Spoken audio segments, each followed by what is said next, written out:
Yo, what up, everybody? It's your boy Carson Fox with another edition of Fox on West Virginia Mountaineer Sports. And since we're a week away from the 2024 NFL Draft, I figured let's talk about it and how does West Virginia play a part in this 2024 NFL Draft and its players, and what does this mean for the program and this, that, and the other thing. Because I figure next week we're going to talk about the WVU football spring game. We're going to talk about a recap of spring practice, some good, some things bad, some things interesting. And, oh, man, I didn't know I was going to create so much controversy on Facebook talking about the potential of playing Marshall in a meaningless spring exhibition game. But apparently I ruffled some feathers with West Virginia fans on Facebook with just so many people just saying flat out, no, don't want to play Marshall without any context whatsoever behind it. Just flat out do not want to play the Thundering Herd, even in a game that really doesn't mean anything for the record books. So very interesting. We'll talk about spring practice. And I know that there is a coaching search for assistants going on. More players leaving West Virginia men's basketball program through the transfer portal, players coming in, visits, so on and so forth. The WVU baseball team is right near the top of the Big 12 conference standings, and I'm coming off a great series win over a ranked Central Florida Knights team, then beating Pitt is always nice, and a record-setting crowd. So there's a lot of positive juju. There's a lot of positive momentum, at least for football and baseball. Basketball, we'll see what the future holds, and I'll come back to that probably in the next couple of weeks once we get through spring practice. But back to the topic at hand, the NFL Draft. And I'm going to take you back just a few months ago when right around the Duke's Mayo Bowl happened at the end of the regular season, the opening of the December transfer portal window. I put together this list for you of the things that I thought that for Neal Brown and the West Virginia football program at large needs to do between now and the beginning of kickoff of the 2024 regular season to put himself and the program in the best position to be successful for 2024 and beyond. Because I feel like this is a turning page of the program that we can look at 2019 through 2022 in a vacuum, bottle it up, toss it out the window, and we're talking about 2023 and onward for this new era, this new chapter of the Neal Brown legacy at West Virginia. So first and foremost was being number one, retaining the indispensable list. And thanks to Country Roads Trust and you fans out there who donated over the winter, West Virginia was in a very nice place to retain all of its most indispensable players. Wyatt Milam, Garrett Green, C.J. Donaldson, Aubrey Burks, you name it, up and down the roster. The most important players that I talked about, at least for this program, so subjective opinion here, were all retained by West Virginia, unlike the last three off seasons when West Virginia just a key enough of a player to make or break a bit of a difference, or at least depth, left the program in the transfer portal only to cash in at another program. So that's been huge, and still is at now recording this on the night of Thursday, April 18th. That West Virginia, now with 2 days behind us in the spring transfer portal opening, yes, opening during spring practice, that players have stuck around, have not left the team, any big names at least that's been reported. So far so good on that front. Winning the bowl game was huge. The highest rated game in total viewership of West Virginia's season at 3.84 million viewers. So that many eyeballs were on West Virginia, on North Carolina, in Charlotte, North Carolina, in front of a raucous crowd in which the Mountaineers defeated the Tar Heels.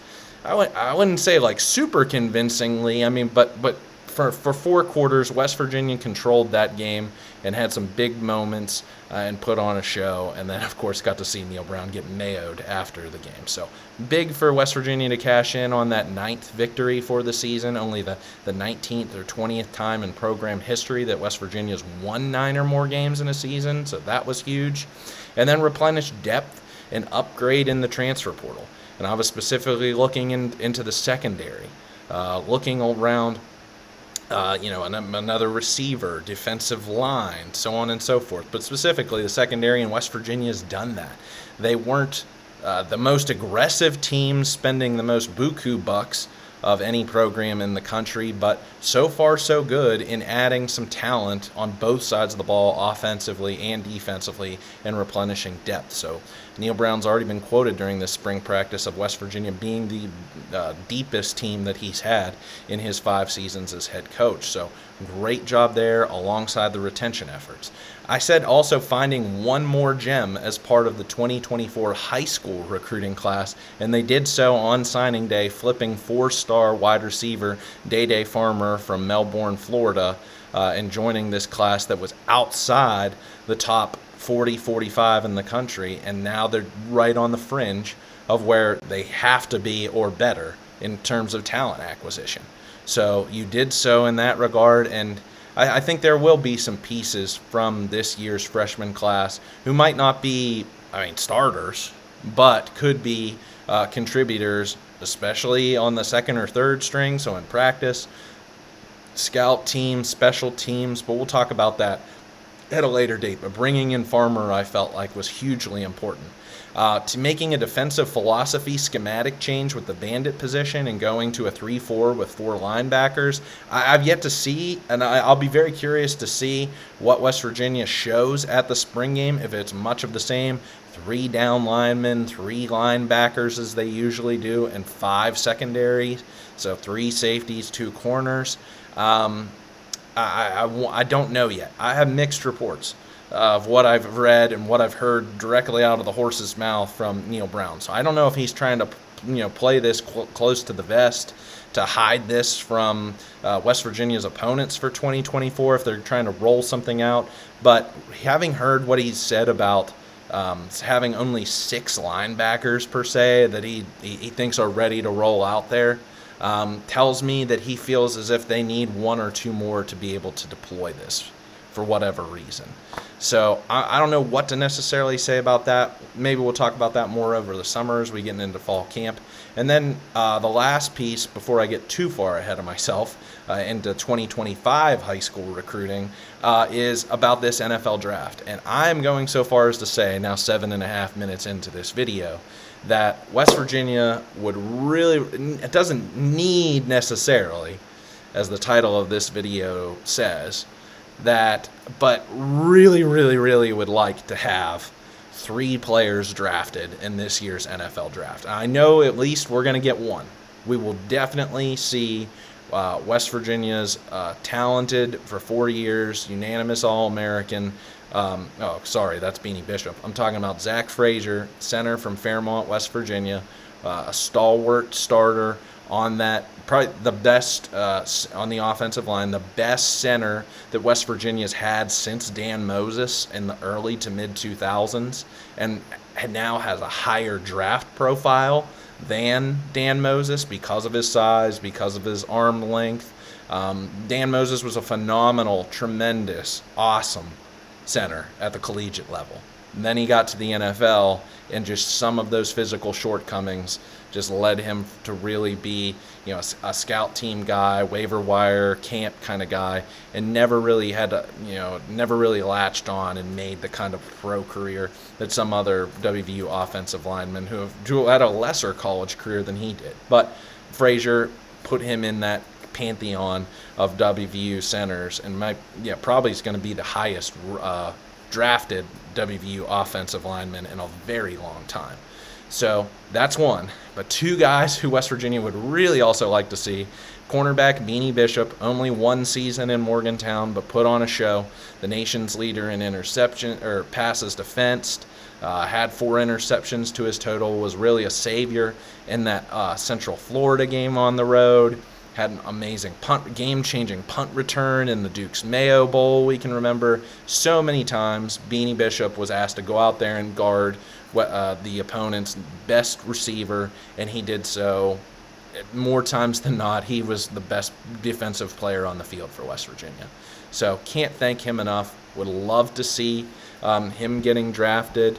I think that Beanie Bishop was probably the player who benefited the most thanks in part to the brand new Big 12 Conference NFL Pro Day, which was a great decision, as it turns out, by Commissioner Brett Yormark to have some of these guys who doesn't get necessarily in front of pro scouts at the regular NFL Combine, where the best of the best are.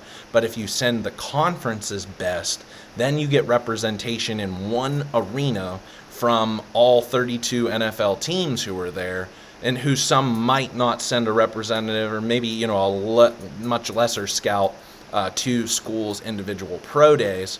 I mean, nothing against those scouts, but you know what I'm saying is, to be on the field with the best of the best in the conference, and Bishop goes out there and runs a 4.39, the fastest laser recorded time of any prospect in the conference, no matter the position, had the max sustained speed at 23 miles per hour.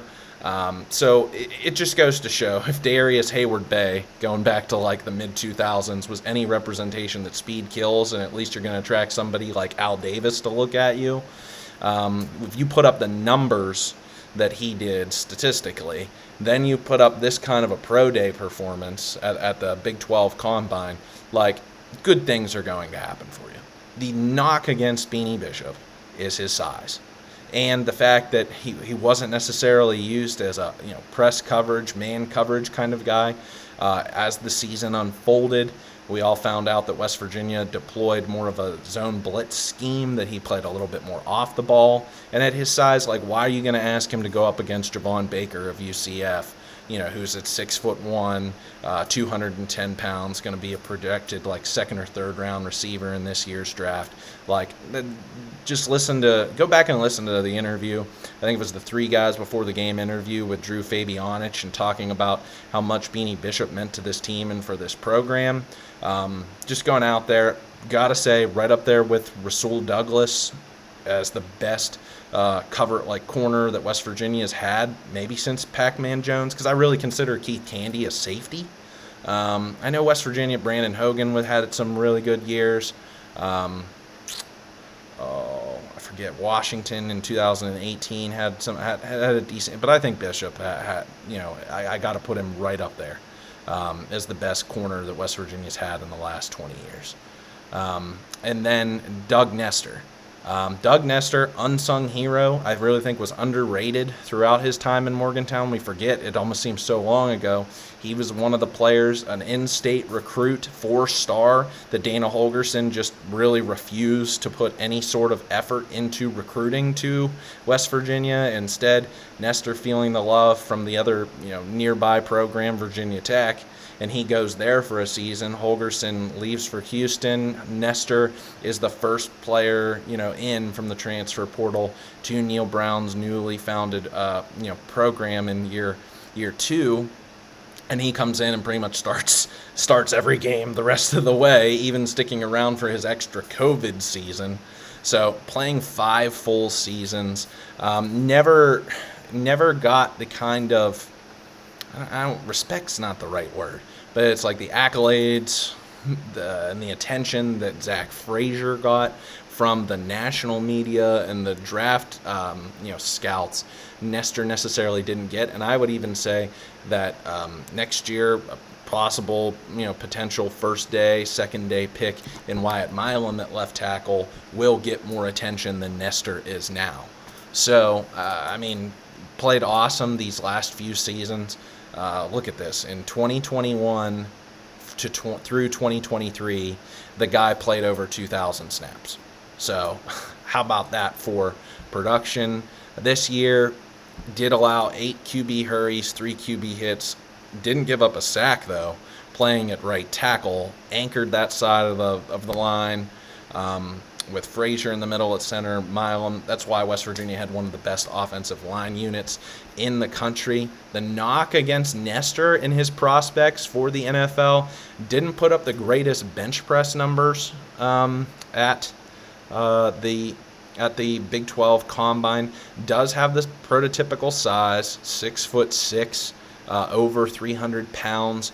The bench kind of hurt him. The speed wasn't necessarily poor, but wasn't necessarily great at 5.35 seconds. So it's all these kind of like, athletic measurables that looked like it's like, how are you going to judge linemen? But when you got guys like Tavondre Sweat who are running just over like a 5 flat 40 at 360 pounds, it's like, yes, there are some certain things that offensive linemen need to be able to do, to be able to swing out, to pull, to get out in space in the screen game. But Nestor did all that. He did all of those things, had the situational awareness, did have some, a couple of games in the past 2 years that he did suffer through injury. I think he played through all of the 2022 season. He's either 22 or 21 with a broken hand.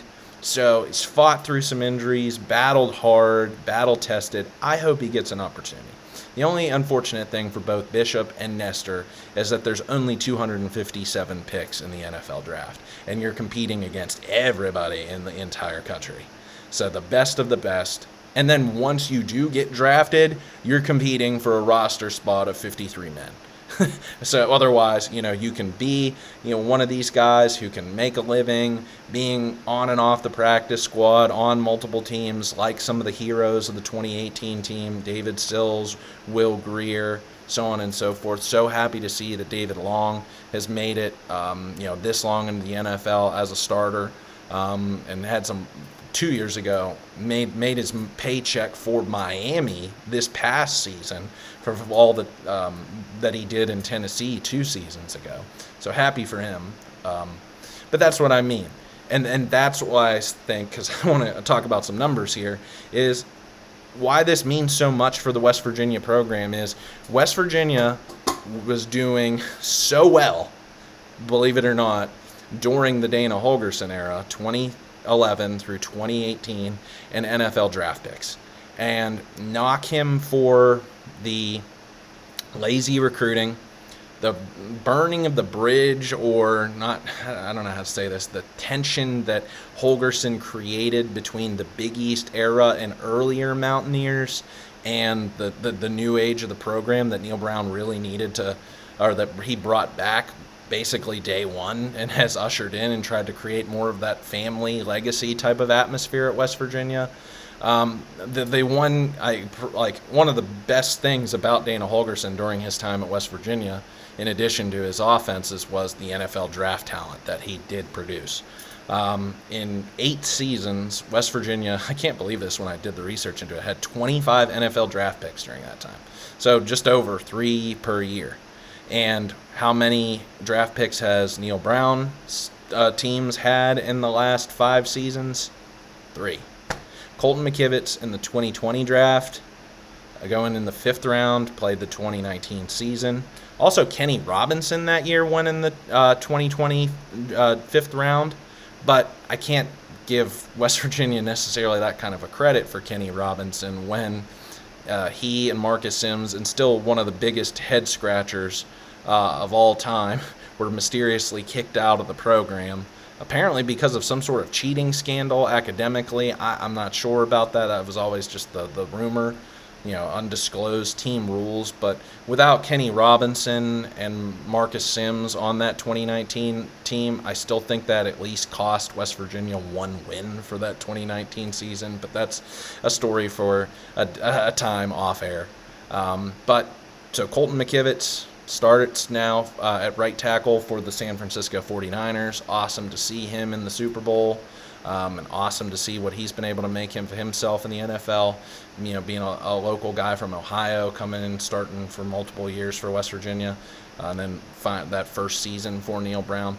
Then in the 2022 NFL draft, so 2021 season, Tony Fields going from the 5th round, 1-year player that transferred to West Virginia. Played an awesome season, leading tackler, over 100 tackles, really made his money. Has yet to really grab on with the Cleveland Browns. And then, of course, legend Dante Stills, going in the 6th round last year to the Arizona Cardinals. Did see some more snaps, did make some plays toward the back half of the season, might contend for a starting spot for the Cardinals this year on the defensive front. But so that's it. So West Virginia's only had 3 draft picks in 5 seasons out of Neil Brown. So the narrative about, a drop of pedigree, high quality NFL talent that's been on this roster, it has been, something of a concern that if West Virginia were able to double its output of NFL draft picks in one draft class in comparison to the last 4 seasons, then I think you can draw some conclusions there that there's a lot of momentum, that there is positive evidence to show that this program is turning a corner, will start to recruit, that can be sold to recruits. And I've always said you raise the floor of talent at each position level is a good thing. So you get the cream rising to the crop in starting positions, and when you put them into the NFL, that's a natural cycle to pedal that down to recruits, talking about how you can get them to the NFL, because that is what these players want to play for, especially the highest calibers, the 5-star, the 4-star, etc. I mean, you look at it, West Virginia, during the Dana Holgorsen era, put 12 top 3-round picks into the draft. 4 of those 12 were first-rounders. Bruce Irvin, Tavon Austin, Kevin White, Carl Joseph, all legends in their own right. But still, to put 12 picks during that time out of the top, really 100 in the draft, that says a lot. So that says you were recruiting, you were developing, and you were producing them into the NFL. Can't necessarily take credit, and this is something that I always kind of like an icky feeling for me, both as a fan, and then I see a lot of colleges do this, to promote their own program, and I like it. It's a good thing, but taking credit for what former Mountaineers do in the NFL, it can't work both ways. You can't blame a guy for what he does in the NFL back on the program, and then credit West Virginia for his NFL success. I think the prime example of this is Geno Smith. I heard tons of crap from friends of mine, predominantly Pitt fans, back 10 years ago when Geno Smith was drafted, and how he was really presumed bust in the NFL. For the way that he performed his first couple of years, and always knocking that against West Virginia, Tavon Austin not having the kind of first round type of worthy level career that he potentially could have had, hung around for a long time, but then similarly with Kevin White and all of his injuries, and it was just that's what I mean to say. So if you can't knock West Virginia for the way that the player produces in the NFL, giving them credit I don't know. It's hard to. It's like crediting Pitt for the way that Aaron Donald performed throughout his entire career. Yeah, you can credit him for his college career, and I think you can to a certain extent say that, hey, this program did prepare me for my first year into the NFL. But from there on out, it's really on the player. So, I give a lot of credit to a guy like Geno Smith, who was able to revitalize, reform, rededicate his career, and has now exploded in the back nine of his career. So that's awesome to see. But despite all of what players do, in their success in the NFL, and that's how I can't necessarily translate that down to being able to sell that to recruits. So that's why I don't. It does, but it doesn't necessarily resonate. I feel like for Pitt recruits, is the total volume that you're putting into the NFL. Because at least if you can get them there, if you can recruit, develop them, and then get them to the NFL, then they can take it from there. I mean, that's what's been Alabama's calling card for over a decade with Nick Saban there. So they were basically a factory. Come in, we're going to work you to death, we're going to build you up and put you into the NFL to make millions of dollars. So that's what West Virginia needs to do, needs to have, for Neil Brown and his staff, to point to case point examples. I coached these guys here at this, and let me tell you a story about them. Let me tell you about how Beanie Bishop came in, undersized. We got him into our nutrition program. We got him onto the, we got him into a Mike Joseph's weightlifting program. We got him out there and working with Coach Brown, Shadon Brown, and how he developed. So, like, that's what it means. Relevant, recent, and, applies to players at their position. So it's like now when, this is what's great about Zach Frazier. Matt Moore can now point to him as a case point example, can point to Doug Nestor, and Shadon Brown can point to Beanie Bishop. I'm sure that had some sort of resonating effect with Garnet Hollis Jr., bringing him over from Northwestern, another Big Ten program like Bishop was coming from Minnesota.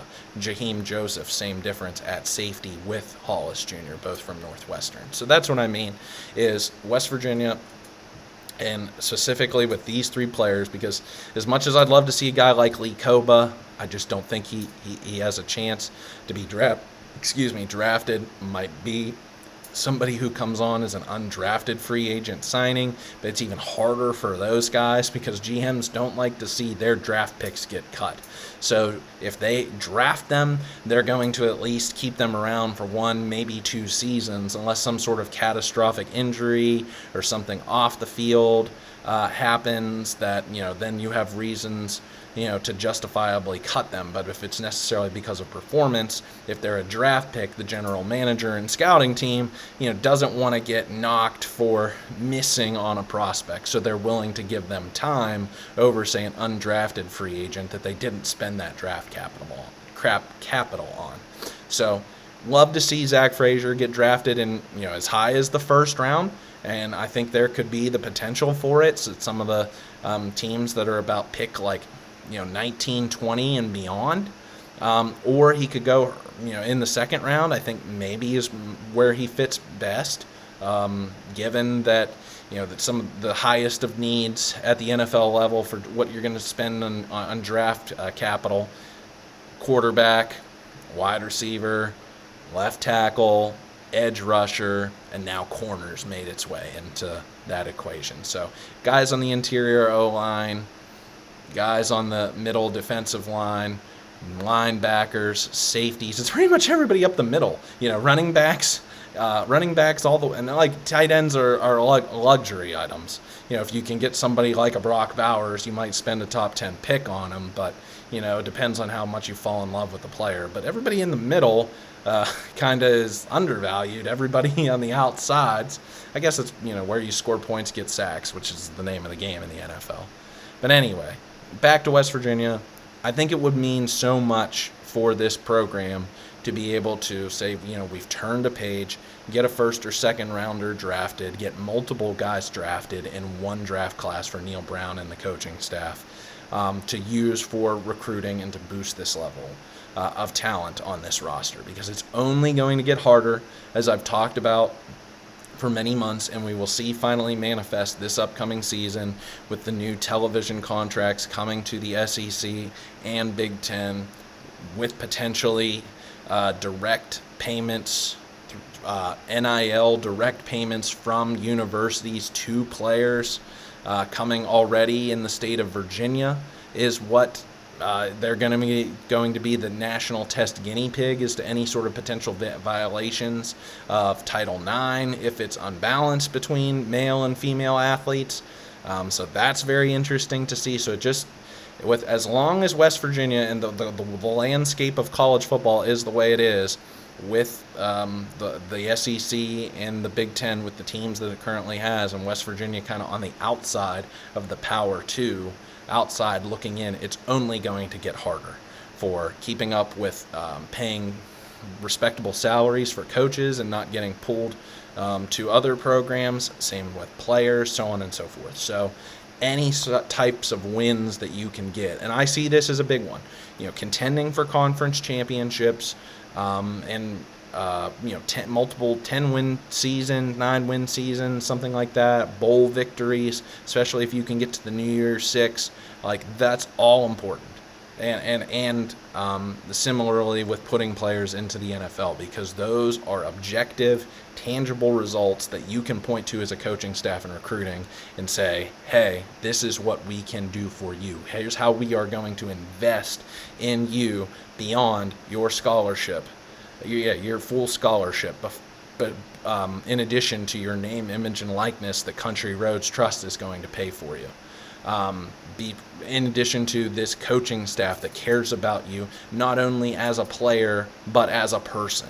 But here's how we are going to, if you follow all of these things, that you're going to see results at the end of the day. Because, and I don't want to jump to conclusions and talk about things I was going to talk about in spring practice, but it's like players only care about the process as long as there are the results and outcomes.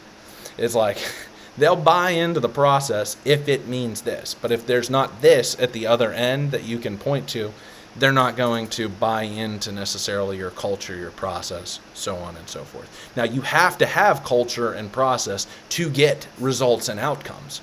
I'm not going to deny that fact.